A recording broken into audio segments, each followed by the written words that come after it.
పల్స్9 news కి స్వాగతం.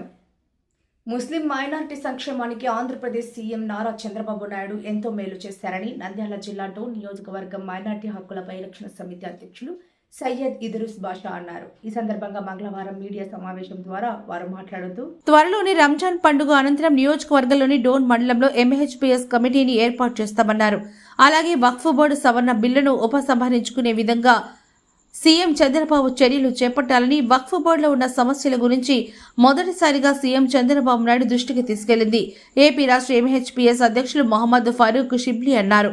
ముస్లిం minority సభ్యులందరూ వక్ఫ్ బోర్డు సమస్యలపై సమిష్టిగా కలిసి సమస్యలపై పోరాటం చేయాలని ఈ సందర్భంగా ఆయన పిలుపునిచ్చారు. ఈ కార్యక్రమంలో ఎంహెచ్పిఎస్ ప్యాపిలి మండలం అధ్యక్షులు సయ్యద్ అక్బర్ బాషా, ఉపాధ్యక్షులు ముస్తాక్, అల్లాబకాష్ తదితరులు పాల్గొన్నారు. జనరల్ సెక్రటరీ, అలాగే ట్రెజరర్, ఉలమాయ వింగ్, అలాగే ఎగ్జిక్యూటివ్ మెంబర్స్ కూడా ఖచ్చితంగా నియమిస్తాము.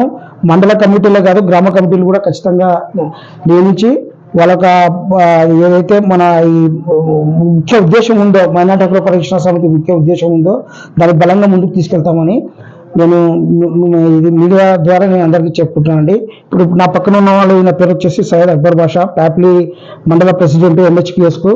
ఈయన ముస్తాక్, ఈయన వచ్చేసి వైస్ ప్రెసిడెంట్. ఇప్పుడు ఈయన వచ్చేసి ప్రస్తుతానికి మన డోన్ ఎంహెచ్పిఎస్ ప్రెసిడెంట్ ఆయన. సో అల్లా భాష గారు. కాబట్టి మొన్న నేను మీడియా ద్వారా నేను ఏదైతే చెప్పానో ఇట్లా కమిటీలు ఇస్తానని దానికి అద్భుతమైన స్పందన వచ్చింది. డోన్ నుంచి మన మిత్రులు చాలా మంది కులాలకు మతాలకు అతీతంగా నాకు ఫోన్లు చేసి ఖచ్చితంగా నేను జాయిన్ అవుతామని చెప్పారు. దానికి నేను ఈ అవకాశం ఇచ్చిన నా మీడియా సోదరులందరికీ నేను ప్రత్యేక ధన్యవాదాలు తెలుపుకుంటున్నాను. సో ఇంకొక మీడియా ద్వారా కూడా మళ్ళీ నేను ఇంకో విషయం చెప్పాలి. రంజాన్ తర్వాత నేను ఖచ్చితంగా మండల స్థాయి కమిటీలు వేసి, గ్రామ స్థాయి కమిటీలు వేసి ఎంహెచ్పిఎస్ని బలంగా ముందుకు తీసుకెళ్తామని నేను మన మీడియా ద్వారా తెలియజేసుకుంటున్నాను అందరికీ. వక్ఫ్ బోర్డు రద్దు చేయాలని నిరసన కార్యక్రమాలు చేపడుతున్నారు కదా, దాని మీద మీ స్పందన ఏంటి? వక్ఫ్ బోర్డు విషయం గురించి అండి, వక్ఫ్ బోర్డు బిల్లు రద్దు గురించి చూడండి. మా మీడియా మిత్రుల ద్వారా నేను అందరికీ చెప్పదలుచుకునేది ఏంటంటే, వక్ఫ్ బోర్డు విషయం గురించి ఫస్ట్ చంద్రబాబు నాయుడు దగ్గరికి ప్రస్తావన తీసుకుపోయినదే మా అధ్యక్షుడు ఎంహెచ్పిఎస్ మైనార్టీ హక్కుల పరిరక్షణ సమితి అధ్యక్షులు జనాబ్ మొహమ్మద్ ఫారూక్ షిబ్లీ గారండి. అది మన న్యాయశాఖ మంత్రివర్యులు, మైనార్టీ మంత్రివర్యులు జనాబ్ ఫారూక్ గారు, ఆయన ద్వారా, అలాగే టీవీ జనార్దన్ ద్వారా ఏదైతే ఈ వక్ఫ్ బోర్డు సంబంధించి దీన్ని ఏమైతే అమెండ్మెంట్స్ ఉన్నాయో అవి మాకు అభ్యంతరకరంగా ఉన్నాయో వాటి గురించి చంద్రబాబు నాయుడు దగ్గరికి తీసుకువెళ్ళి ఆ ప్రస్తావన తీసుకువెళ్ళి దీంట్లో ఈ సబ్జెక్ట్ మాకు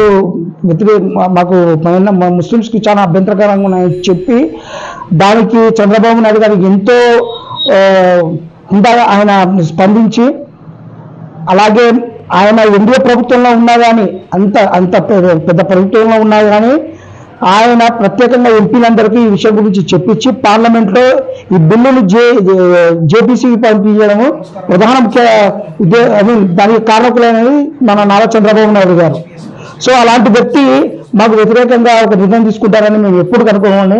ఎందుకంటే చంద్రబాబు నాయుడు గారు మనకు మద్దతుగా నిలబడతారు. మైనార్టీలో ముస్లింస్లకు, మన ముస్లింసే కాదు, మన హిందూ సోదరులు, మన క్రిస్టియన్ సోదరులు, అంటే మెజారిటీస్ మైనార్టీస్లు కూడా ఈ బిల్లును పూర్తిగా వ్యతిరేకిస్తున్నారనే మాట వాస్తవము.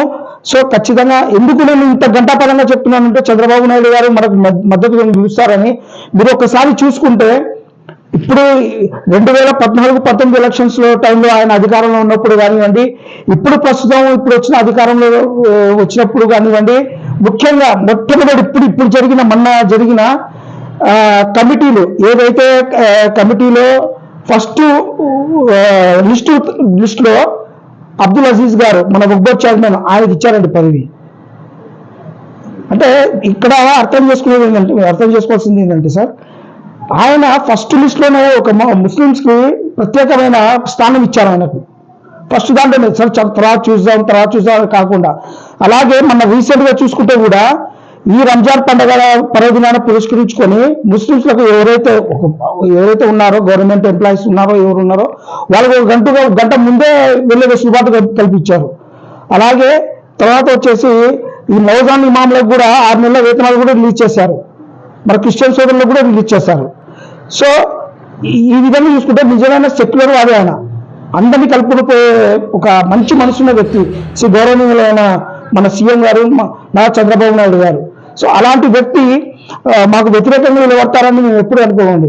మేము ఎన్డీఏ ప్రభుత్వం అంటే బీజేపీ ఉన్నా కానీ మన ఆంధ్రప్రదేశ్ ప్రభుత్వంలో సో మేమందరం చంద్రబాబు నాయుడు పక్షాన్ని నిలబడే కారణం ఆయన మాకు ఖచ్చితంగా న్యాయం చేస్తారనే నమ్మకం పూర్తిగా ఉండడం వల్లనే మనం ఆయనకు మద్దతు ఇచ్చాము.